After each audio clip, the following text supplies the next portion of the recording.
ಪ್ರಭು ಯೇಸುವಿನಲ್ಲಿ ಅನುಗ್ರಹಿತರಾದ ಪ್ರಿಯರೇ, ಬಹಳ ಸಂತೋಷದಿಂದ ಪ್ರಾರ್ಥನೆಯಿಂದ ಈ ದಿನ ನಮಗೆ ದೇವರನ್ನು ಆಶ್ರಯಿಸಿ ದೇವರ ವಾಕ್ಯದಿಂದ ದಿನವನ್ನು ಪ್ರಾರಂಭಿಸೋಣ.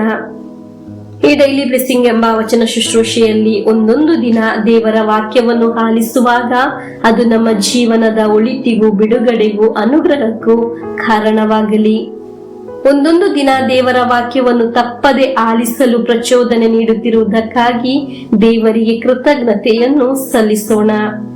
ದೇವರ ವಾಕ್ಯವನ್ನು ಕಳಿಸಲು ತಪ್ಪದೆ ಸ್ನೇಹಿತರಿಗೂ ಆತ್ಮೀಯರಿಗೂ ಸಮಯವನ್ನು ಮೀಸಲು ಇಡುವವರು ಇದ್ದಾರೆ. ಸ್ವಾರ್ಥತೆ ಇಲ್ಲದೆ ದೇವರ ವಾಕ್ಯವನ್ನು ಕಳಿಸಿಕೊಡಲು ಮನಸ್ಸು ಮಾಡುವ ಎಲ್ಲರನ್ನು ಅನುಗ್ರಹಿಸಿರಿ. ಅಸೂಯೆ ಇಲ್ಲದಿದ್ದರೆ ಮಾತ್ರ ದೇವರ ವಾಕ್ಯವನ್ನು ಬೇರೆಯವರು ಕೇಳಲಿ, ಅವರು ಸಹ ಅನುಗ್ರಹಿಸಲ್ಪಡಲಿ ಎಂದು ಯೋಚನೆ ಮಾಡಲು ಸಾಧ್ಯ. ಯಾವುದೇ ಸಮಸ್ಯೆಯಲ್ಲಿ ನಿಮ್ಮನ್ನು ಸಹಾಯ ಮಾಡುವ ಶಕ್ತವಾದ ಶಕ್ತಿ ದೇವರ ವಾಕ್ಯದಲ್ಲಿದೆ. ಒಂದೊಂದು ದಿನ ಆಲಿಸುವ ದೇವರ ವಾಕ್ಯ ನಿಮ್ಮನ್ನು ಸಹಾಯ ಮಾಡುತ್ತದೆ, ಸಲಹುತ್ತದೆ, ಸಂರಕ್ಷಿಸುತ್ತದೆ. ಒಂದೊಂದು ವಾಕ್ಯ ನೀವು ವಿಶ್ವಾಸದಿಂದ ಸ್ವೀಕರಿಸುವಾಗ ನಿಮ್ಮ ಅನುಗ್ರಹದ ಸಂಖ್ಯೆ ಹೆಚ್ಚುತ್ತಾ ಹೋಗುತ್ತದೆ. ಈ ದಿನ ಪೂರ್ತಿ ಈ ವಾಕ್ಯವನ್ನು ಧ್ಯಾನಿಸೋಣ. ಇಂದಿನ ವಾಕ್ಯ ಮಾರ್ಕನ ಶುಭ ಸಂದೇಶ 5ನೇ ಅಧ್ಯಾಯ 35ರಿಂದ 41ರವರೆಗೆ ವಾಕ್ಯಗಳು. ವಾಕ್ಯವನ್ನು ಆಲಿಸೋಣ. ಯೇಸುಸ್ವಾಮಿ ಇನ್ನು ಮಾತನಾಡುತ್ತಾ ಇರುವಾಗಲೇ ಯಾಯಿರನ ಮನೆಯಿಂದ ಕೆಲವರು ಬಂದು ಅವನಿಗೆ, ನಿಮ್ಮ ಮಗಳು ತೀರಿ ಹೋದಳು, ಇನ್ನೇಕೆ ಗುರುವಿಗೆ ತೊಂದರೆ ಕೊಡುತ್ತೀರಿ ಎಂದರು. ಅವರು ಹೇಳಿದ ಮಾತುಗಳನ್ನು ಯೇಸು ಕೇಳಿಯೂ ಅವನ್ನು ಲಕ್ಷ್ಯಕ್ಕೆ ತೆಗೆದುಕೊಳ್ಳದೆ ಯಾಯಿರನಿಗೆ, ಭಯಪಡಬೇಡ, ನಿನ್ನಲ್ಲಿ ವಿಶ್ವಾಸ ಹೊಂದಿದ್ದರೆ ಸಾಕು ಎಂದರು. ಅನಂತರ ಪೇತ್ರ, ಯಾಕೋಬ ಹಾಗೂ ಅವನ ಸಹೋದರ ಯೋವಾನ ಇವರನ್ನು ಮಾತ್ರ ತಮ್ಮ ಜೊತೆಯಲ್ಲಿ ಕರೆದುಕೊಂಡು ಯಾಯಿರನ ಮನೆಯನ್ನು ತಲುಪಿದರು. ಅಲ್ಲಿ ಜನರ ಗೋಳಾಟ, ಗೊಂದಲದ ದೃಶ್ಯ ಅವರ ಕಣ್ಣಿಗೆ ಬಿತ್ತು. ಯೇಸು ಮನೆಯೊಳಗೆ ಹೋಗಿ, ಏತಕ್ಕೆ ಇಷ್ಟೆಲ್ಲ ಗಲಾಭೆ ಗೋಳಾಟ? ಬಾಲಕ ಸತ್ತಿಲ್ಲ, ನಿದ್ರಿಸುತ್ತಿದ್ದಾನೆ ಎಂದರು. ಇದನ್ನು ಕೇಳಿದ ಜನರು ಯೇಸುವನ್ನು ಪರಿಹಾಸ್ಯ ಮಾಡಿದರು. ಆದರೆ ಯೇಸು ಎಲ್ಲರನ್ನು ಹೊರಗೆ ಕಳಿಸಿ ಬಾಲಕಿಯ ತಂದೆ ತಾಯಿಯನ್ನು ಮತ್ತು ತಮ್ಮೊಂದಿಗಿದ್ದ 3 ಶಿಷ್ಯರನ್ನು ಮಾತ್ರ ಕರೆದುಕೊಂಡು ಆ ಬಾಲಕಿ ಮಲಗಿಸಿದ ಕೊಠಡಿಯನ್ನು ಪ್ರವೇಶಿಸಿದರು. ಆಕೆಯ ಕೈಯನ್ನು ಹಿಡಿದು ತಲಿತಾ ಕೋಮ್ ಎಂದರು. ಮಗಳೇ, ನಿನಗೆ ಹೇಳುತ್ತೇನೆ, ಎದ್ದೇಳು ಎಂಬುದು ಆ ಮಾತಿನ ಅರ್ಥ.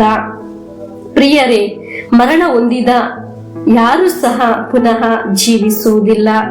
ನಾನು ಇನ್ನು ಸರಿಯಾಗುವುದಿಲ್ಲ, ನನ್ನ ಅವಸ್ಥೆ ಮುಗೀತು, ನನಗೊಂದು ಒಳ್ಳೆ ಭವಿಷ್ಯವಿಲ್ಲ, ನನಗೊಂದು ಒಳ್ಳೆ ಕಾಲವಿಲ್ಲ ಎಂದು ಚಿಂತೆಯಲ್ಲಿ ಇದ್ದೀರಾ? ಒಂದು ವೇಳೆ ಹೀಗೆ ಎಲ್ಲ ನಷ್ಟಪಟ್ಟ ಅವಸ್ಥೆಯಲ್ಲಿ ಇರುವವರು ಆಗಿರಬಹುದು. ಮುಂದಿನ ಜೀವನ, ಕೆಲಸ, ವರಮಾನ ಮಾರ್ಗಗಳೆಲ್ಲವೂ ನಷ್ಟವಾಯಿತಲ್ಲ ಎಂಬ ಅವಸ್ಥೆಯಲ್ಲಿ ಆಗಿರುವವರು ಆಗಿರಬಹುದು. ವಿಶ್ವಾಸ ನಷ್ಟವಾದ ಅವಸ್ಥೆಯಲ್ಲಿ ಆಗಿರುವವರು ಇರಬಹುದು. ಒಂದು ಸತ್ತತರ ಜೀವನ ಆಗಿದೆಯಲ್ಲ ಎಂಬ ಅವಸ್ಥೆಯಲ್ಲಿ ಇರುವವರು ಸಹ ಆಗಿರಬಹುದು. ನಮಗೆ ವಾಕ್ಯದಲ್ಲಿ ಕೇಳಿದ ಹಾಗೆ ನಮ್ಮ ಜೀವನದಲ್ಲಿ ಯೇಸುವನ್ನು ಕರೆದರೆ ಒಂದು ಅದ್ಭುತ ನಮ್ಮ ಜೀವನದಲ್ಲಿ ನಡೆಯದೆ ಯೇಸು ಸ್ವಾಮಿ ಹಿಂತಿರುಗುವುದಿಲ್ಲ. ಹಾಲೆಲೂಯಾ. ಪ್ರಿಯರೇ, ಜೀವನದಲ್ಲಿ ಹಲವು ಕಾರ್ಯಗಳು ಕಲಿಯಲು ಕಷ್ಟಕರವಾಗಿದೆ. ಆದರೆ ಅಷ್ಟು ಕಷ್ಟ ಇಲ್ಲ ದೇವರನ್ನು ಆಶ್ರಯಿಸುವರ ಜೀವನದಲ್ಲಿ ಅದ್ಭುತ ನಡೆಯಲು. ದೇವರ ವಾಕ್ಯವನ್ನು ವಿಶ್ವಾಸಿಸಿ ಸ್ವೀಕರಿಸುವವರಲ್ಲಿ ಅದ್ಭುತ ನಡೆಯುತ್ತದೆ.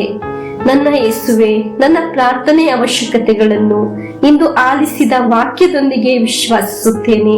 ಪ್ರಿಯರೇ, ಸತ್ಯಸಂಧರಾಗಿ ನೀವು ಯೇಸು ಸ್ವಾಮಿಯನ್ನು ಕರೆದಿದ್ದೇ ಆದರೆ ನಿಮ್ಮ ಜೀವನದಲ್ಲಿ ಇಂದು ಅದ್ಭುತಗಳು ನಡೆಯುತ್ತದೆ.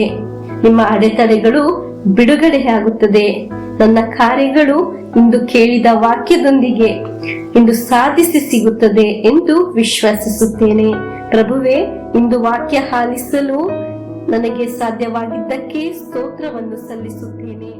ನಮ್ಮ ಪ್ರಭು ಯೇಸು ಕ್ರಿಸ್ತರ ವರಪ್ರಸಾದವು, ದೇವರ ಪ್ರೀತಿಯು, ಪವಿತ್ರಾತ್ಮರ ಅನ್ಯೋನ್ಯತೆಯು ನಮ್ಮೊಡನೆ ಇರಲಿ. ರೋಗಗಳಿಂದ, ಅಪಘಾತದಿಂದ, ದುರ್ಮರಣದಿಂದ, ಅಗಾಲಿದ ಮರಣದಿಂದ, ಅಸೂಯೆಯಿಂದ, ಮೋಸೆ ವಂದನೆಯಿಂದೆಲ್ಲ